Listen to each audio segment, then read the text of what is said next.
Hello boys, welcome to Revising English, the digital platform created by the Colegio Peñafort's English department, with which we can study from home the contents that we learn in class. With this video, we will study Unit 6.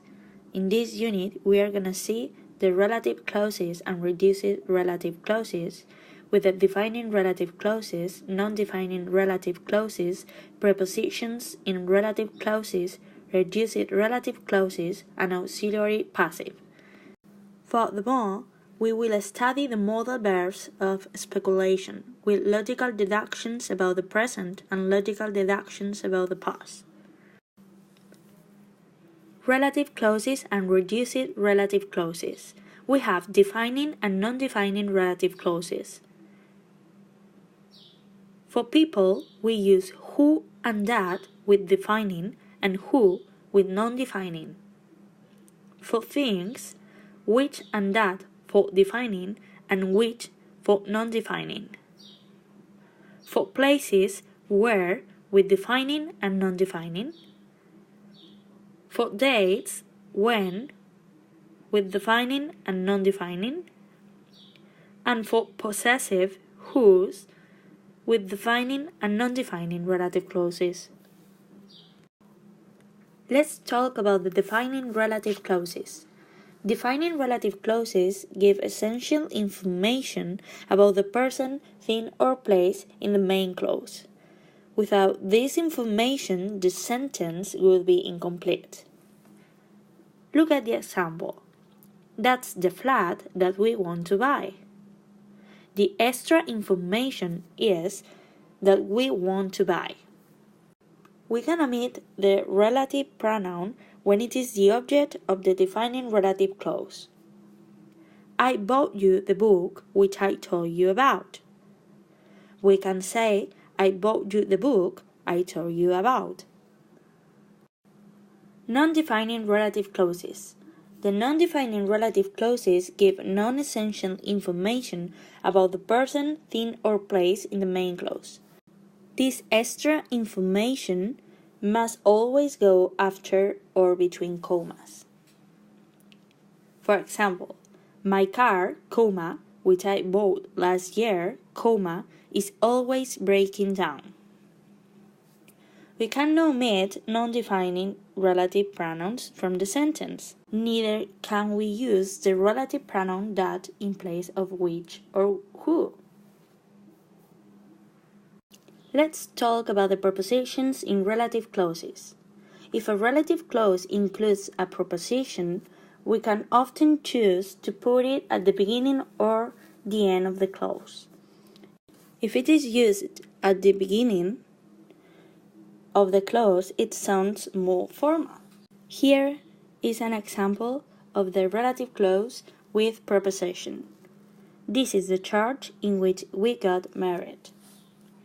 When we put a preposition at the end of a relative clause, we usually use that or no relative pronoun.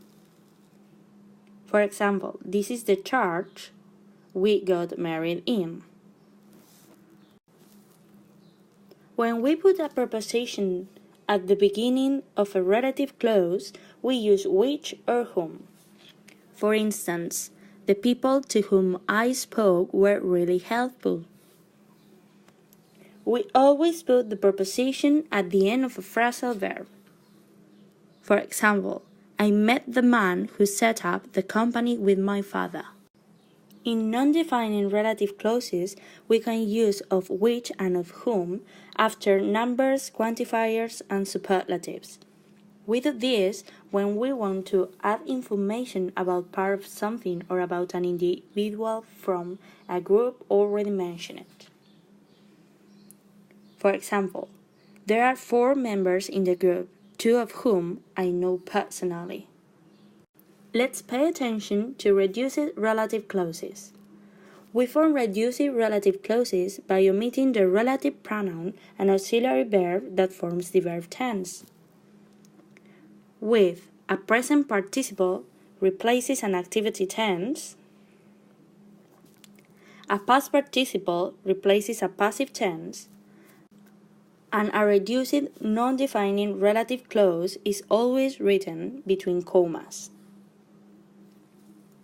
Here we have some examples. A lot of the people sitting at the table were my relatives. The buildings constructed in the 70s are ugly.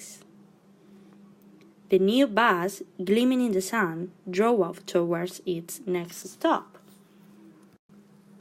The second part of the unit is about the modal verbs of speculation and the logical deductions about the present. We can use modal verbs to express different degrees of certainty, probability, or possibility about situations and events in the present and in the future. We use will and won't to talk about what we definitely know. For example, there's no point in calling my parents. They won't be home yet. We use must to talk about what we logically deduce is true. For example, it must be raining. I can see people carrying umbrellas. We use can to talk about what we logically deduce is not true. For instance, it can be raining. It never rains here in July. We use should or should not to talk about what we expect to happen or be happening. For instance, it should only take us 5 minutes to get there. We use may, might, and could to talk about what we deduce is possible. We don't use couldn't to talk about the possibility. For example, Ben may, might, or could oversleep tomorrow morning. He may not hear his alarm. Finally, we use can to talk about what is generally possible. For example, doing exercise can be addictive if you are not careful. We can use modal verb plus infinitive, such as she's always buying new clothes, she must earn a lot of money, or modal verb plus continuous infinitive, such as he must be driving, he isn't answering his phone. But if we talk about logical deductions about the past, we can use the same modal verbs except can to express the same degree of certainty, probability, or possibility about situations and events in the past. We only use can in questions or with hardly, only, or never. For logical deductions about the past, we can use modal verb plus perfect infinitive. For example, where's John? He should have been here ages ago. Modal verb plus perfect continuous infinitive. For instance, you can have been sleeping. I heard you talking on the phone. Or modal verb plus perfect passive infinitive. For example, I can find my wallet. It must have been stolen. Here we finish with revising English from Unit 6.